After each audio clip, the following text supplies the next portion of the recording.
My dear sisters and brothers in Christ, in today's Gospel passage, Jesus is talking about the signs of the end times. This teaching of Jesus is never aimed at frightening people, but to preserve in their faith even when there are sufferings in life. It is a very difficult passage for us to understand because of the content and language.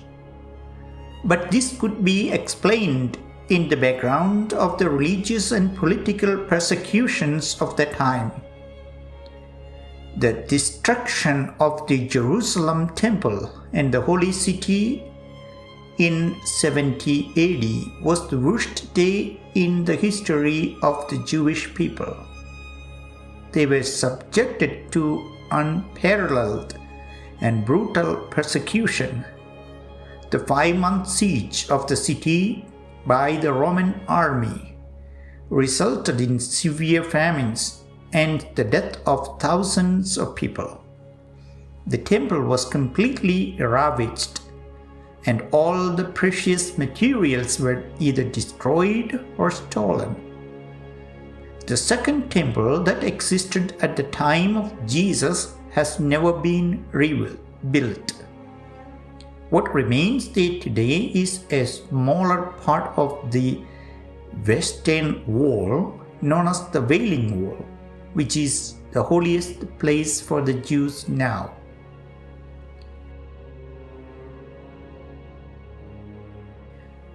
The people of that time were seeing the end times in their own very eyes when Luke wrote his Gospel. At the same time, even when these sufferings are taking place, there is still hope for a believer. We also see that God would never abandon the suffering people, but remain with them till the end. We might be living in a peaceful country where one has the freedom to practice or not to practice one's faith. But many people today live facing severe persecution because of their Christian faith. At the same time, we also hear about natural catastrophes, disastrous wars, and violence from around the world. The place Jesus lived has been an area of conflict for thousands of years. Still, many Christians in the Middle East suffer persecution.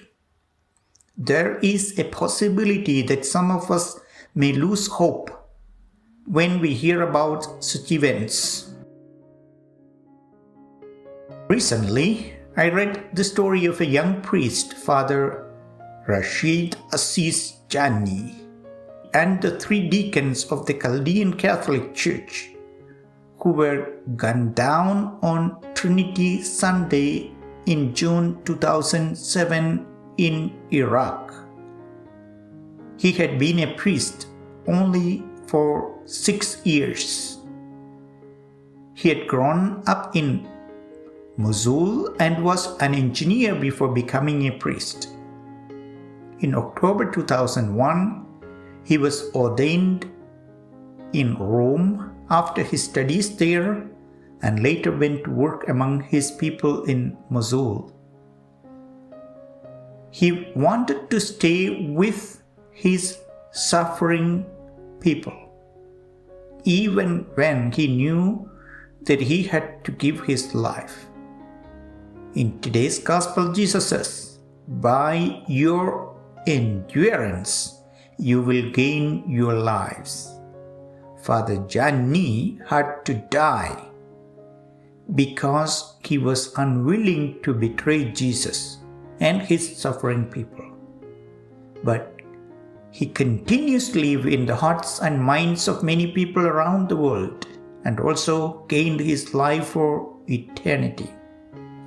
He is a martyr of the faith and the Chaldean Catholic Church has declared him a servant of God.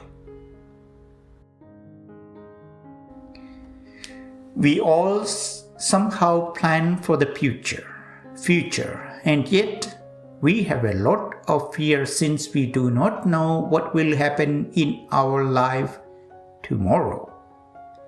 What we can do today is to trust in God and face the daily events of our life with hope and love. Let us not fear the future, because Jesus is the Alpha and the Omega, the first and the last. Let us also be faithful in our Christian vocation and witness Jesus to those whom we relate every day in our life.